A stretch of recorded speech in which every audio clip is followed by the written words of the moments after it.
Hi, my name is Gil Cruz and I'm a trombonist, and this is what a trombone looks like. You can see it's made out of metal and it's very long, and the most unique feature about it is that it has this really long hand slide on the side here. And I use this slide literally to slide from note to note. So on the trombone, and like all the brass instruments, that this is the part of the same family, we all use a mouthpiece to buzz our lips in and to produce a sound through the instrument. So I buzz my lips,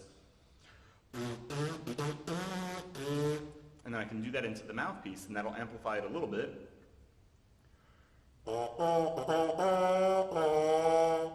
And then when I put that into the trombone amplifies it even more and gives it a much more beautiful sound.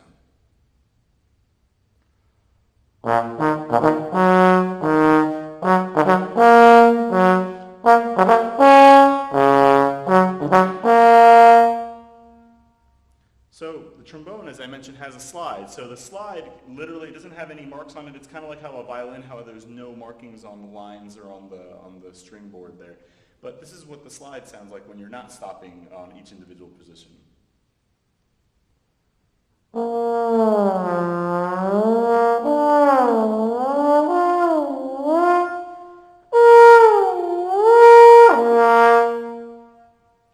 So, you might have noticed that behind me I have a couple other tools as well.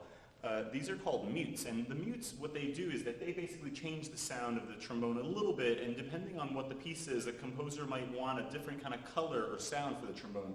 So first I'll start with the most commonly used one. It's called the straight mute. The straight mute just gets a very, very zingy and dry sound, and you might hear it on certain pieces where they just want a little more bite, or if they just want the trombones to sound a little softer.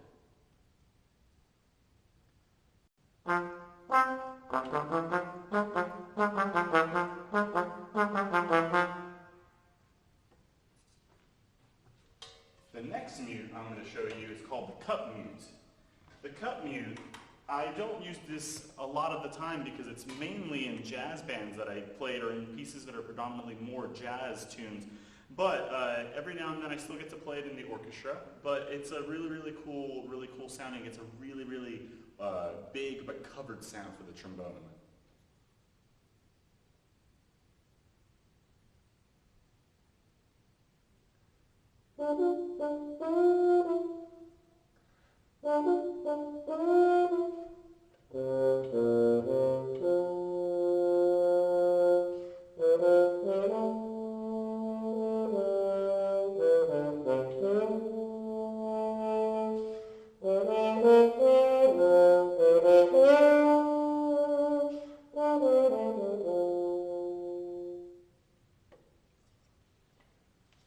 So the next mute we're going to be playing now is called the harmon mute.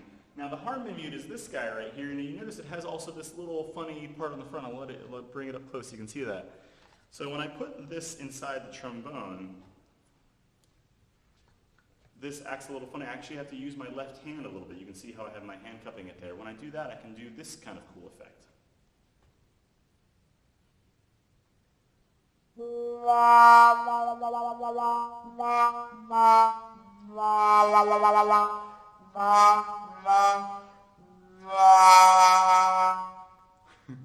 So that's a really kind of neat sound you can get, and you can really kind of imitate the human voice a lot when you do that. You can really kind of shape vowels and make something sound much more unique than if you weren't using the mute. Now the last mute I'm going to show you is kind of basically a variation on a plunger. This is just a fancy one that I use for certain things, but it's essentially the same thing. This cups the whole trombone bell, and I can do kind of the effect you were hearing on the last mute, but just a lot more pronounced.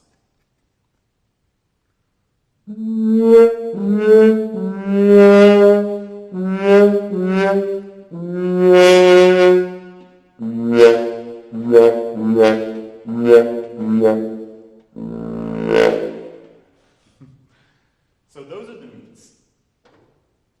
The last thing I'm going to leave you with is just a little bit of me playing. I wanted you to hear a little bit on the trombone, and to play for you, I'm going to play just a little bit of the first movement of a trombone concerto written by Ferdinand David, and I really hope you enjoy it.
Thank you so much, and I hope you enjoyed the trombone.